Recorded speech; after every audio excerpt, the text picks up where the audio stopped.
মৰমৰ ছাত্ৰ ছাত্ৰীসকল তোমালোকক মই মোৰ চেনেলটোলৈ স্বাগতম জনাইছোঁ।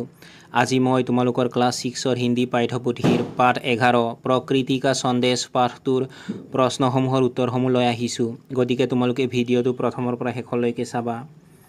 তোমালোকৰ 1 নম্বৰত দিয়া আছে কবিতা কা হাও ভাও কে সাথ বাচন কৰো। তাৰ মানে কবিতাটো অংগী ভংগীৰে আবৃত্তি কৰা বুলি কৈছে। এইটো তোমালোকে নিজে কৰিবলৈ চেষ্টা কৰিবা। তাৰ পাছত তোমালোকক 2 নম্বৰত দিয়া আছে आओ ऐसे ही एक अन्य कविता की कुछ पंक्तियां दोहराए। এনে ধৰণৰ আন এটা কবিতাৰ পৰা কেইশাৰীমান আওৰাও আহা বুলি কৈছে। ইয়াত তোমালোকক এনেকুৱা এটা কবিতাৰ পৰা কেইশাৰীমান দিয়া হৈছে, এইটো তোমালোকে নিজে পঢ়িবলৈ চেষ্টা কৰিবা। তাৰ পাছত তোমালোকক 3 নম্বৰত দিছে খালি জগহো কি পূৰ্তি কৰো। তাৰ মানে কৈছে খালী ঠাই পূৰ কৰা। মই ইতিমধ্যে তোমালোকক খালী ঠাইবোৰ পূৰ কৰি দিছোঁ, তোমালোকে চাই চাই পূৰ কৰি ল'বা।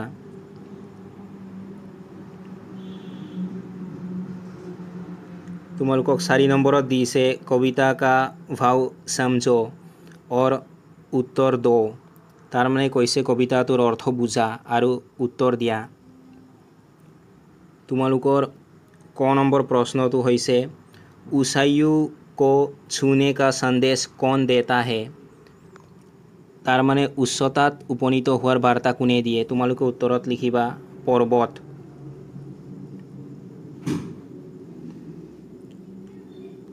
খ নম্বৰ প্ৰশ্নটো হৈছে मन में गंभीरता लाने का संदेश कौन देता है। তাৰ মানে মনলৈ গুৰুত্ব অনাৰ বাৰ্তা কোনে দিয়ে। তোমালোকে উত্তৰত লিখিবা সাগৰ। তাৰ পাছত তোমালোকক গ নম্বৰ প্ৰশ্নটো হৈছে धीरज रखने का संदेश कौन देती है। ধৈৰ্যৰ বাৰ্তা কোনে দিয়ে।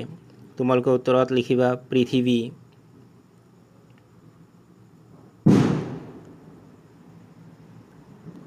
5 নম্বৰত দিয়া আছে নিম্নলিখিত প্ৰশ্নों के उत्तर लिखो।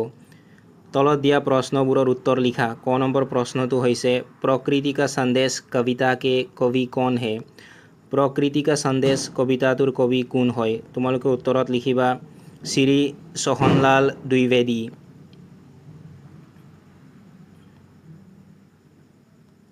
খ নম্বৰ প্ৰশ্নটো হৈছে तरंग हमें क्या संदेश देती है। ঢৌৱে আমাক কি বাৰ্তা প্ৰেৰণ কৰে। তোমালোকে উত্তৰত লিখিবা तरंग हमें मन में मीठी और कोमल उमंग भरने का संदेश देती है। ग नंबर प्रश्नটো হৈছে पाठ के आधार पर प्रकृति के 4 उपादानों के नाम लिखो। তাৰ মানে পাঠৰ আধাৰত প্ৰকৃতিৰ 4টা উপাদানৰ নাম লিখা। তোমালোকে উত্তৰত লিখিবা পৰ্বত, সাগৰ, পৃথিৱী और नभ। ঘ নম্বৰ প্ৰশ্নটো হৈছে आकाश हमें क्या संदेश देता है। আকাশে আমাক কি বাৰ্তা প্ৰেৰণ কৰে। তোমালোকে উত্তৰত লিখিবা आकाश हमें इतना फैलने का संदेश देता है कि हम पूरे संसार को ढक ले।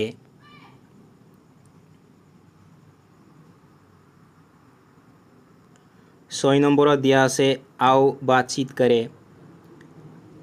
কথা পাতো আহা। ইয়াত তোমালোকক এটা দফা দিয়া হৈছে, এইটো তোমালোকে নিজে পঢ়ি জানি ল'বা। তাৰ পাছত এফালে তোমালোকক দিয়া আছে प्रकृति की सुरक्षा और हमारा कर्तव्य विषय पर कक्षा के सभी विद्यार्थी सम्मिलित होकर परिचर्चा का आयोजन करो।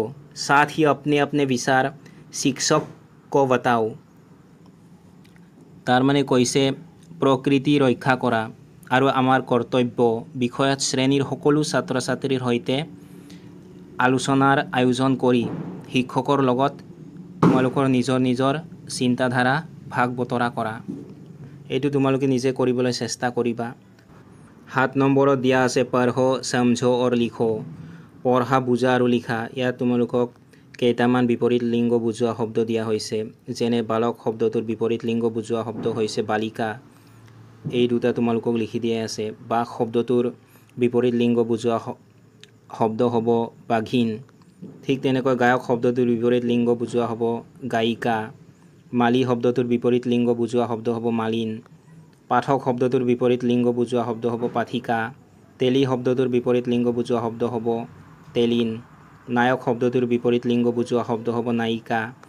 ধবি শব্দটোৰ বিপৰীত লিংগ বুজোৱা শব্দ হ'ব ধবিন। এইবোৰ তোমালোকে চাই চাই লিখি ল'বা।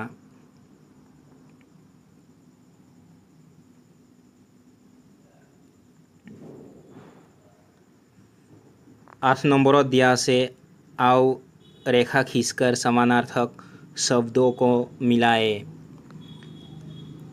আহা আস্তানি সমাৰ্থক শব্দবোৰ মিলাও। এটা তোমালোকক মিলাই দিয়া আছে পৰ্বত।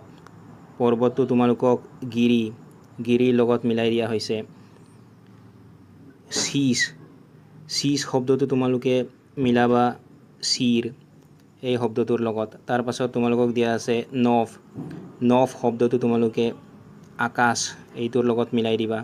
তাৰ পাছত তোমালোকক দিয়া আছে মৃদুল শব্দটো তোমালোকে কমল এইটোৰ লগত মিলাই দিবা। তাৰ পাছত তোমালোকক দিয়া আছে পৃথিৱী শব্দটো তোমালোকে ধৰতি এই শব্দৰ লগত মিলাই দিবা।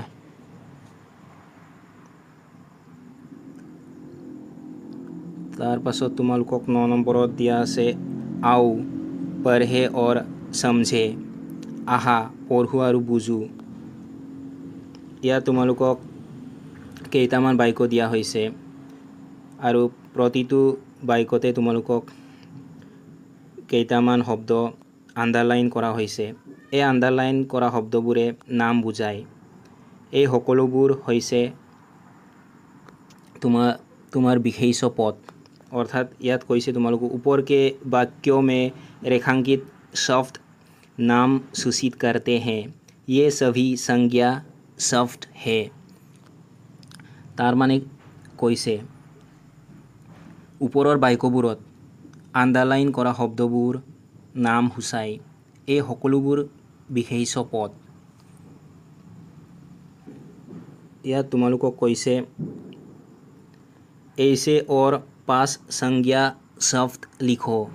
এনে ধৰণৰ আৰু 5টা বিশেষ্য পদ লিখা বুলি কৈছে। ইয়াত তোমালোকক মই 5টা বিশেষ্য পদ লিখি দিছোঁ।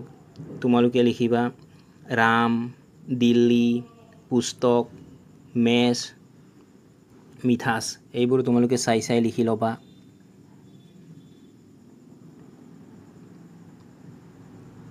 তাৰ পাছত তোমালোকক 10 নম্বৰত দিয়া আছে आओ জানো আহা।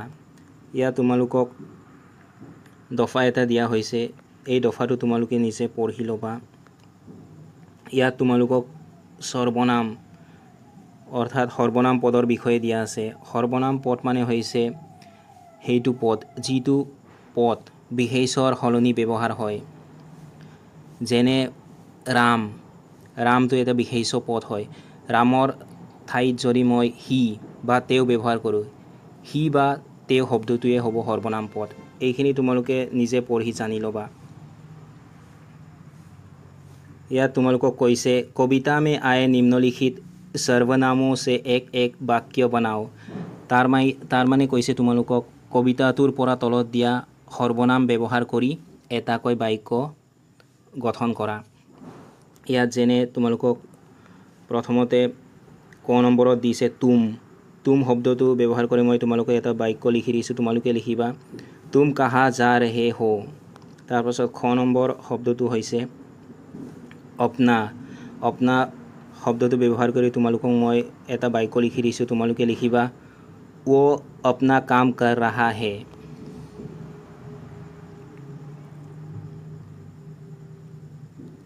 एगारो নম্বৰত দিয়া আছে आओ पहलिया समझे और उत्तर लिखे। তাৰ মানে কৈছে আহা সাঁথৰবোৰ বুজো আৰু উত্তৰ লিখো। ক নম্বৰত তোমালোকক দিয়া আছে ऊँट की बैठक, हिरन की साल, वो कौन सा जानवर जिसके दुम ना बाल। তাৰ মানে কৈছে উটৰ দৰে বহে, হৰিণৰ দৰে খোজ কাঢ়ে, সেইটো কি জন্তু যাৰ নেজ আৰু চুলি নাই। ইয়াৰ উত্তৰ হ'ব তোমালোকে লিখিবা মেণ্ঢক।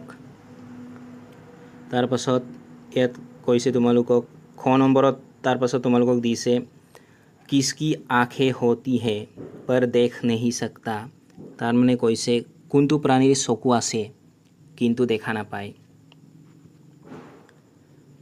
এইটো হ'ব তোমালোকৰ চশমা তোমালোকে লিখিবা চশমা তাৰ পাছত তোমালোকক গ নম্বৰত দিছে वो कौन है जिसका मुंह नहीं पर बोलता है এইটো হ'ব তোমালোকৰ ঘড়ী তাৰ মানে সেইটো কি বস্তু যাৰ মুখ নাই কিন্তু কথা কয় তোমালোকে লিখিবা ঘড়ী তাৰ পাছত ঘ নম্বৰত দিয়া আছে किसके पैर नहीं होते पर चलता है कार भৰি নাই কিন্তু খোজ কাঢ়ে ইয়াৰ উত্তৰ হ'ব চপ্পল তোমালোকে লিখিবা চপ্পল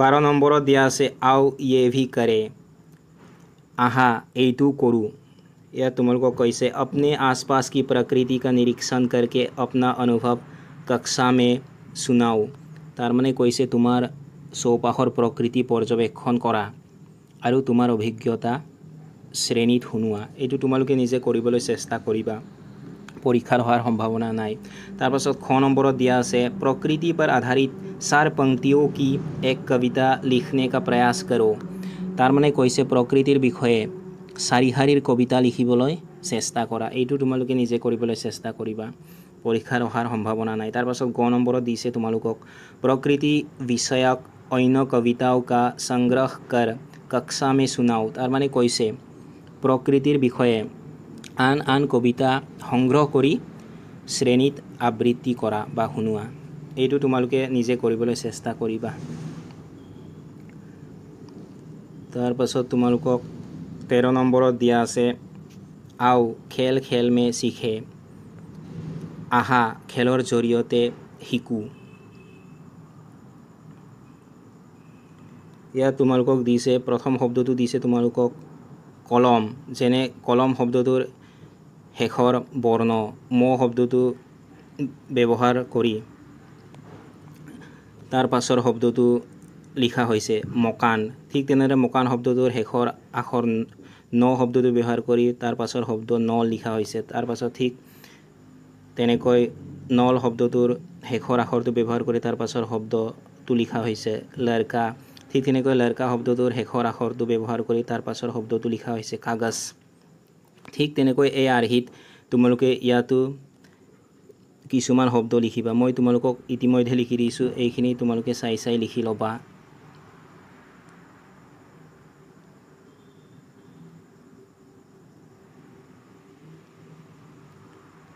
14 নম্বৰত দিয়া আছে हे अथवा हे लगाकर बाइकों को पूरा करो हे अथवा हे लगाकर लगाई माने बाइकोबुर सम्पूर्ण करा बुली কৈছে जेने तुमलोকক या दिसे ये पेर हे तार माने ए हे एटू माने एकवचনৰ ক্ষেত্ৰত ব্যৱহাৰ হয় আৰু এই হে एटू বহুবচনৰ ক্ষেত্ৰত ব্যৱহাৰ হয় বহুবচন মানে এটাতকৈ বেছি বস্তুৰ ক্ষেত্ৰত ব্যৱহাৰ হয় আৰু এটা বস্তু বুজালে হে শব্দটো ব্যৱহাৰ হয় ইয়াত তোমালোকে লিখিবা ये पेर है तार पाছত এইফালে লিখিবা ये लड़का है तार पाছত वो पक्षी है वो घोड़ा है এইটো তোমালোকে চাই লিখি লবা तार पाছত এইফালে তোমালোকক দিয়া আছে এইফালে মানে বহুবচন বুজাইছে যেনে वे पेर हैं ये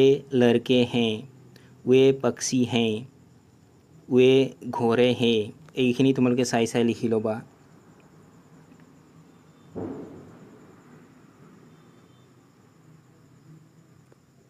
तार पाছত তোমালোকক 15 নম্বৰত দিয়া আছে आओ पाठ में आए कुछ शब्दों के अर्थ जाने तार माने কৈছে পাঠটোত থকা কিছুমান শব্দৰ অৰ্থ জানো আহা ইয়া তোমালোকক পাঠটোৰ পৰা কিছুমান শব্দ অৰ্থ দিয়া হৈছে এইখিনি তোমালোকে নিজে পঢ়ি জানি লবা